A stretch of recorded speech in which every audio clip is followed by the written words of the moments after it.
예수 그리스도를 알기 전까지 또 그리고 그를 믿기 전까지 우리 모두는 종이었습니다. 자유를 갖지 못한 노예였습니다. 먼저 우리는 율법의 종이었습니다. 율법을 다 지키지 않는 이상은 이제 하나님께 받아들여질 수 없던 자들이었습니다. 하나님께 받아들여지기 위해서 구원받기 위해서는 사실상 이제 율법을 다 지켜야 할 의무를 짊어지고 있던 것이 바로 저와 성도님들의 그런 상태였습니다. 그래서 율법에 매여 있었던 율법의 종이었습니다. 하지만 우리 중에 그 누구도 이제 율법을 다 지킬 수는 없습니다. 율법을 다 지켜서 구원을 받을 수 있는 사람도 없습니다. 근데 율법을 다 지키지 못했다라는 말은 사실 바꿔서 얘기하면 죄를 지었다라는 말이기도 합니다. 그러니까 우리는 평생 동안 율법의 종으로 살 뿐만 아니라 율법을 지키지 못하기 때문에 평생 죄만 짓고 삽니다. 그것도 아주 자발적으로 죄를 짓고 삽니다. 그래서 사실 우리는 율법의 종일 뿐만 아니라 죄의 종이기도 했습니다. 예수를 알기 전까지요. 그리고 그뿐만 아니라 우리는 죄인이기 때문에 하나님의 거룩한 진노와 형벌을 피할 수 없는 진노의 종이기도 했습니다. 그러니까 우리는 율법의 종이었고 죄의 종이었고 진노의 종이었던 것입니다. 그러니까 여러 의미로 우리 모두는 죄의 노예의 상태에 놓여있던 그런 상태였습니다. 하지만 예수 그리스도로 말미암아서 우리가 이 모든 종의 상태에서 풀려나게 되었습니다. 본래 우리는 율법의 종이었지만 예수께서 인간의 모습으로 이 땅에 오셔서 우리가 지켜야 할 율법을 다 지키고 사셨습니다. 그래서 예수 그리스도를 믿는 자는 하나님 앞에 어떻게 평가되냐면 마치 그 사람도 율법을 다 지킨 것처럼 평가를 받습니다. 그래서 예수 믿는 자는 율법을 다 지키지 못해도 순종의 행위가 턱없이 부족해도 예수 그리스도로 말미암아 하나님께 받아들여집니다. 그러니까 더 이상 율법의 종이 아닌 것입니다. 게다가 예수 그리스도께서 우리가 받을 진노와 형벌을 십자가에서 대신 받으셨기 때문에 하나님은 더 이상 예수 안에 있는 자들에게 진노하시지 않습니다. 예수 안에 있는 자들에게 형벌을 내리시지 않습니다. 그러니까 더 이상 예수 믿는 자들은 진노의 종이 아닌 것입니다. 그러니까 이처럼 율법과 죄와 진노의 종이었던 우리는 예수 그리스도로 말미암아서 이 모든 것에서 해방되었습니다. 이 모든 무거운 짐에서 풀려나게 되었습니다. 오늘 말씀에 나오는 표현을 따르자면 자유를 얻은 것이죠. 자유자가 된 것입니다. 그러니까 하나님께서 우리를 부르시고 아들 예수 그리스도를 믿게 하신 것은 죄와 진노와 율법에 놓여있던 우리를 자유자로 풀어주시기 위함이었습니다. 그리스도는 수고하고 무거운 짐진 우리를 자유케 하기 위해서 오신 겁니다. 그리고 나서 바울은 자유를 얻은 우리에게 이제 권면의 말을 전합니다. 13절을 제가 한번 다시 읽어보겠습니다. 형제들아 너희가 자유를 위하여 부르심을 입었으나 그러나 그 자유로 육체의 기회를 삼지 말고 오직 사랑으로 서로 종노릇하라. 바울은 갈라디아서 5장부터 이제 권면의 말을 시작하는데요. 오늘 본문은 이제 두 번째 권면입니다. 첫 번째 권면은 지난주까지 봤었던 그 할례에 관한 말씀, 더 이상 율법의 멍에를 지지 마라, 종의 멍에를 지지 마라 이런 얘기를 했다면 오늘은 두 번째 권면의 얘기를 합니다. 그것은 무엇이냐면 사랑으로 서로 종노릇하는 것입니다. 이것이 바울이 예수 믿고 구원받은 자들에게 내리는 두 번째 권면입니다. 근데 사실 13절에서 말하고 있는 내용들은 사실 좀 충격적인 전개입니다. 왜 그러냐면 바울이 13절 전반절에서는, 그러니까 초두에서는 뭐라고 얘기하냐면 여러분은 예수 그리스도로 말미암아서 자유를 얻은 사람들입니다. 여러분들은 자유자입니다 라고 얘기했는데 곧바로 권면은 뭐냐면 자유자가 되었지만 다시 종이 되십시오 라고 명령을 합니다. 그러니까 이게 전개가 좀 재밌는 겁니다. 아니 기껏 예수 믿어서 우리를 자유롭게 해줬다고 하시는데 권면은 곧바로 종이 되라고 하시네. 원래 종이어서 그런 우리를 자유자로 풀어주셨는데 다시 종이 되라고 이제 바울이 권면을 합니다. 근데 무엇에 종이 되라고 명령을 하냐면 바울이 말하기를 오직 사랑으로 서로 종노릇해라. 그러니까 사랑의 종이 되어라. 옆에 있는 이웃을 위한 사랑의 종이 되어라 라고 그렇게 권면을 합니다. 그 복음을, 그러니까 예수 그리스도의 구원의 복음을 제대로 들은 사람들이, 그러니까 잘못 들은 사람이 아니고요, 제대로 들은 사람들이 가끔 빠지는 이제 오해가 있습니다. 예수 믿고 구원받았으니까 이제 마음대로 살아도 되겠구나 하는 오해를 빠집니다. 이런 오해를 빠지는 것은 그 사람이 복음을 잘못 들었기 때문이 아닙니다. 복음을 제대로 들었기 때문에 오해를 하는 겁니다. 왜냐하면 복음은 그만큼 그 파격적인 내용을 말하고 있기 때문에 그렇습니다. 당신이 율법을 지키지 못해도 예수 그리스도의 공로로 말미암아 다 지킨 것으로 하나님께 여김 받습니다. 당신이 수많은 죄를 지었지만 예수 그리스도의 십자가로 말미암아 당신은 마치 죄의 형벌을 다 받은 사람인 것처럼 하나님께 취급받습니다. 그러니까 되게 혁신적인, 뭐라고 해야 될까요? 하여튼 놀라운 내용을 이렇게 전하고 있기 때문에 이 복음을 들었을 때 오해하는 사람이 항상 생깁니다. 아, 그래? 예수 믿으면은 율법 다 안 지켜도 순종이 완전하지 않아도 구원받는다고? 아, 예수 믿으면 죄가 다 용서받는다고? 그래? 그럼 나 이제 예수 믿으니까 이제 좀 내 마음대로 편하게 살아봐야겠다라는 식의 반응이 얼마든지 일어날 수 있습니다. 근데 바울이 오늘 말씀에서, 특별히 13절 말씀에서는 이런 얘기를 합니다.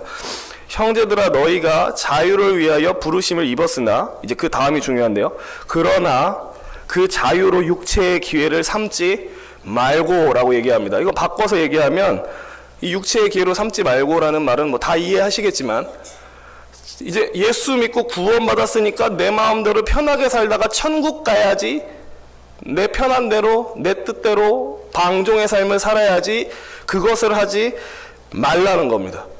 예수 그리스도로 말미암아 자유를 얻었고 구원을 얻었는데, 이제 예수 믿고 구원 얻었으니까 남은 여생 내 마음대로, 내 기분 내키는 대로, 내 편한 대로 살다가 가야겠다라는 식의 생각을 하지 말아라 라고 얘기를 합니다.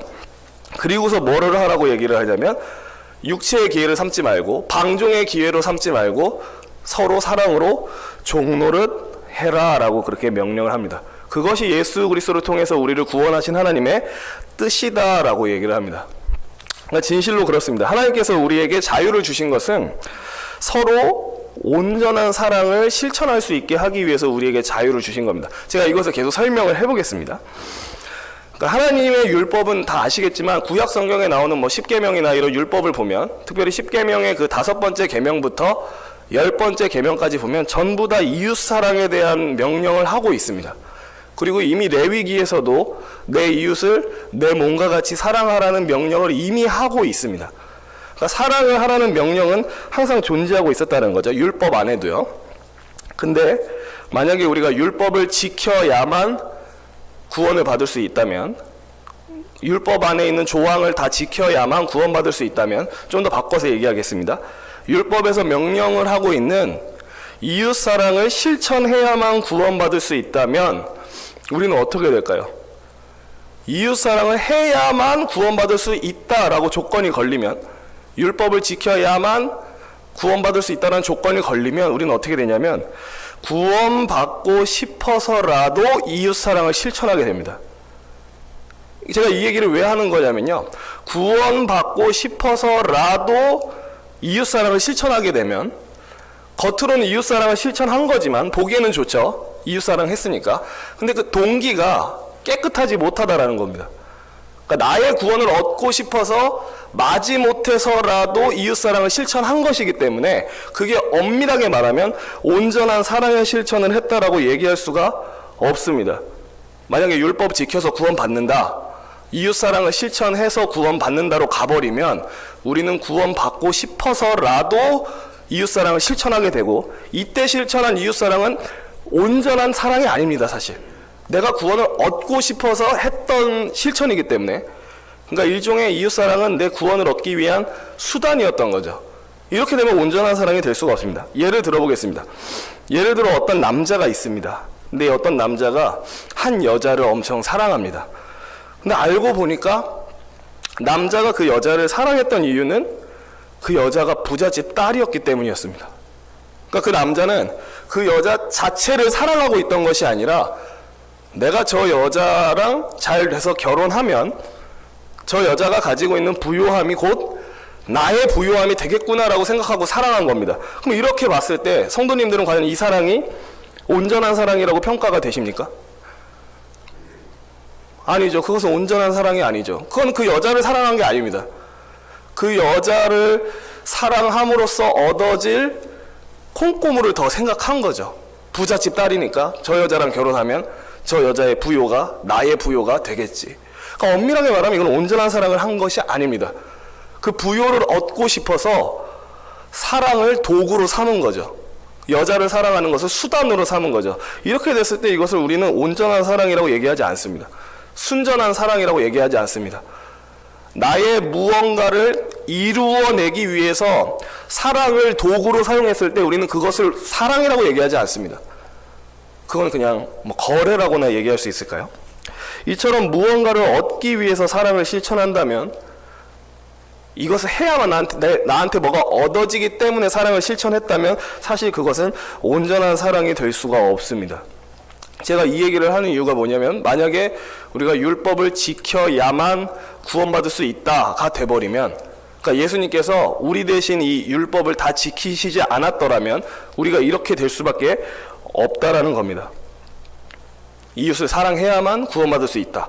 그러면 우리는 그러니까 구원을 받고 싶어서라도 마지못해 이웃사랑을 하게 됩니다. 근데 예수님께서 우리를 그 율법의 멍에서 풀어주셨죠. 율법을 다 지키거나 지키지 못하는 것을 떠나서 예수 믿는 자들은 구원 얻을 수 있다라고 하셨기 때문에 이제 우리는 누군가를 사랑할 때 내가 사랑해야만 구원받을 수 있지, 이웃사랑 실천해야만 구원받을 수 있지라는 식의 생각을 안 해도 되는 겁니다.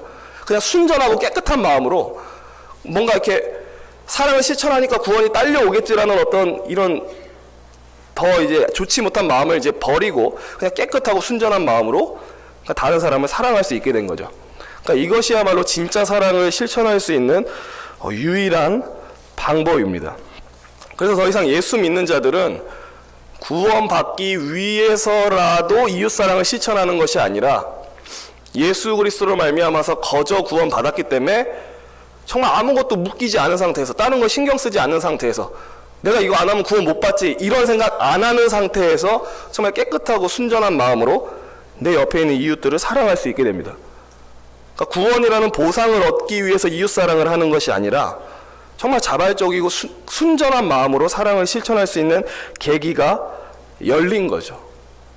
그러니까 예수를 믿지 않는 이상은 참된 의미에서 사랑을 실천할 수가 없습니다.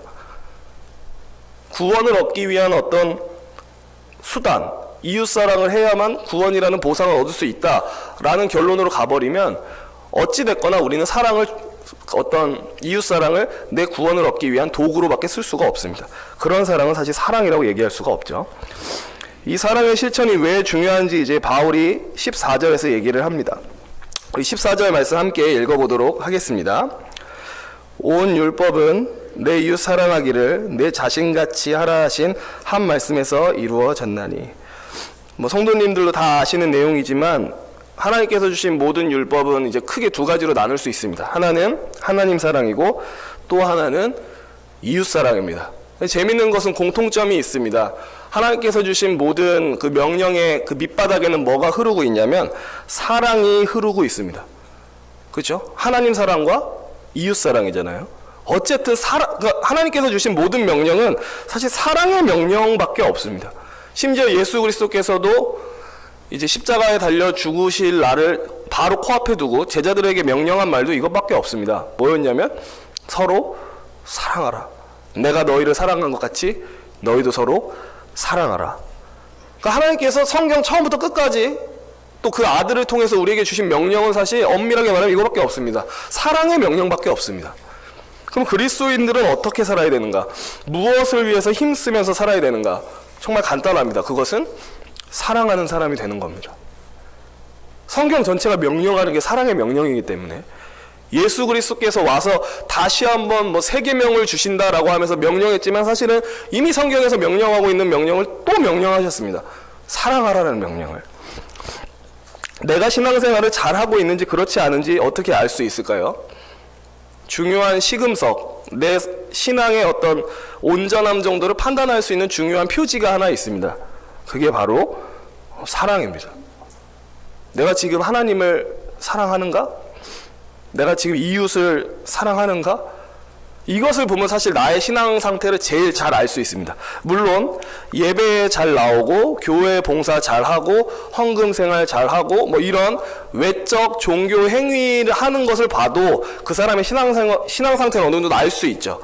예배 잘 나오고 헌신 열심히 하고 헌금 생활 정직하게 하는 사람 보고 모든 사람은 그렇게 평가할 것입니다. 아, 저 사람은 참 신앙 생활 잘해. 신앙 상태가 좋아. 신실해. 맞아요. 그런 외적 행태를 보고도 우리는 그 사람의 어떤 신앙 상태, 또 자신의 신앙 상태를 어느 정도 가늠할 수 있습니다. 근데 더 정확하게 가늠할 수 있는 게 있어요. 그게 뭐냐면 바로 사랑입니다. 내가 하나님을 얼마나 사랑하는지 보면 내 신앙 상태가 제일 잘 보입니다. 갑자기 사랑에 대한 얘기를 왜 하냐면요, 사랑이 없어도 예배에 나올 수 있어요. 사랑이 없어도 봉사할 수 있어요. 사랑이 없어도 헌금할 수 있습니다. 솔직히 말하면. 겉으로 봤을 땐 다 똑같이 보여요. 남들은 모릅니다. 그러니까 성도님들이 저를 봤을 때 저는 이제 주일도 잘 지키고 예배 안 빠지고 그리고 이제 헌금도, 이건 모르시죠? 아무튼 뭐 헌금도 잘 내고 뭐 제가 섬기는 부서 열심히 하는 거 겉으로 봤을 때는 당연히 이런 평가가 나올 수밖에 없어요. 정강도 선생님 신앙생활 잘하는 건, 물론 난 아닌데 라고 생각하실 수도 있는데 일반적으로는 그런 걸 보면 그렇게 평가하게 됩니다. 근데 저는 저를 들여다봤을 때 알아요. 뭘 아냐면 겉으로 봤을 때 이런 걸 다 하지만 내 안에 하나님을 향한 사랑이 별로 없다라고 느낄 때 되게 처참함을 느낍니다.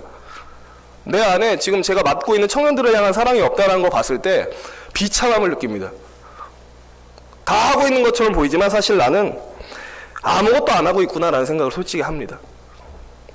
그러니까 우리의 신앙 상태를 제일 올바르게 점검해 줄 수 있는 시금석은 당연히 외적 신앙생활 너무 중요한데요, 아무도 모르는 나의 내적 상태가 더 중요합니다. 내가 사랑하는가? 하나님을 사랑하고 이웃을 사랑하는가?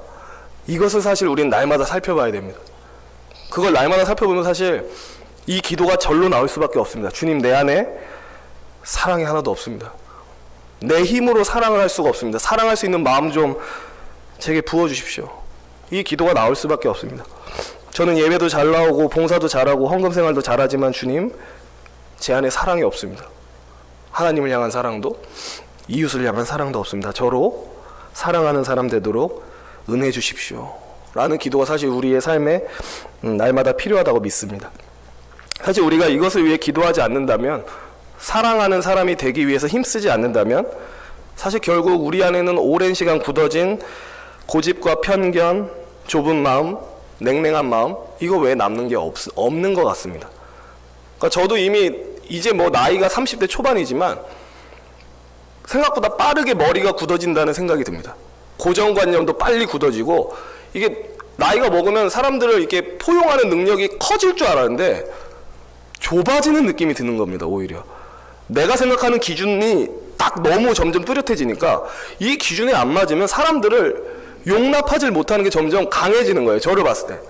그러면 나이 먹으면 이게 더 심해지, 전 잘 모르겠습니다. 나이를 이게 먹을수록 더 심해지는 건지 아니면 제가 이상해지는 건지 모르겠는데 이게 점점 포용력이 늘어나지 않습니다. 사람을 보니까 일반적으로 더 좁아집니다.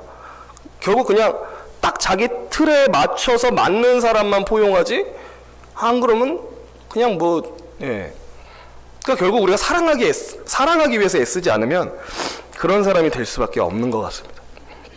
그럼 특별히 우리가 이 사랑으로 종 노릇하라는 바울의 권면을 실천하기 위해서 뭘 할 수 있을까? 간단하게 말씀을 드리자면 참 어려운 것이지만 하고 싶은 말을 다 하지 않고 하고 싶은 행동을 다 하지 않는 겁니다. 이것이 사랑으로 종 노릇하는 방법 중에 하나입니다. 하고 싶은 말 다 하지 않고 하고 싶은 행동을 다 하지 않는 겁니다.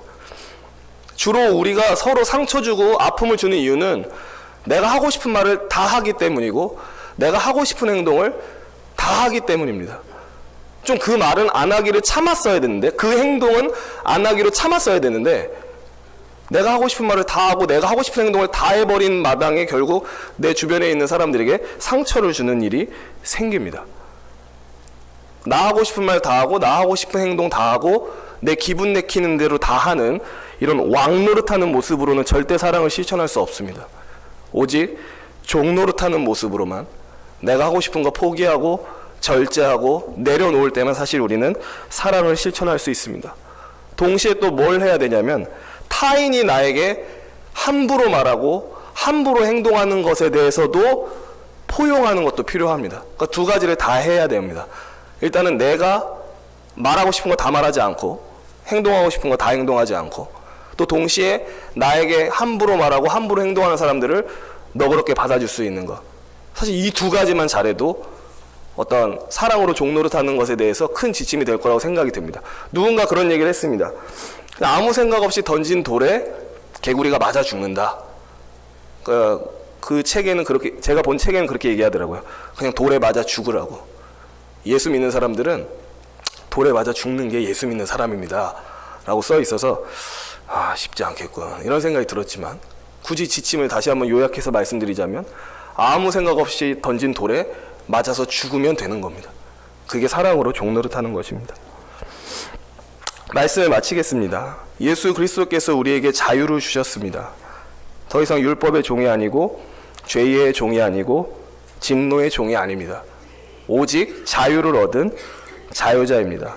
하지만 다 아시다시피 하나님께서 우리의 자유를 주신 것은 죄를 마음대로 지으라고 자유를 주신 것이 아니라 마음껏 사랑하고 순전하고 깨끗한 마음으로 사랑하라고 우리에게 자유를 주셨습니다. 그러니까 자발적으로 사심 없는 사랑을 실천하라고 우리에게 자유를 주셨습니다. 이 사랑을 실천하는 것 외에 나의 신앙을 올바르게 대변해 줄 수 있는 것은 사실 아무것도 없습니다. 그래서 이 자리에 계신 저와 성도님들 모두가 우리 교회 안에서 이런 사랑의 사람이 되기 위해서 힘쓰는, 이것을 위해 부단히 하나님께 의지하는 복된 성도님들이 될 수 있었으면 좋겠습니다. 기도하겠습니다. 그렇습니다. 주님, 아버지께서 아들을 보내셨습니다. 그래서 우리에게 자유를 허락해 주셨습니다. 더 이상 우리는 율법의 종도 아니고 죄의 종도 아니고 진노의 종도 아닙니다. 주님, 이제 우리가 이 모든 것에서 풀려났으니 자유한 신분을 가지고 사심 없는 깨끗한 마음으로 서로를 사랑할 수 있게 하여 주시옵소서.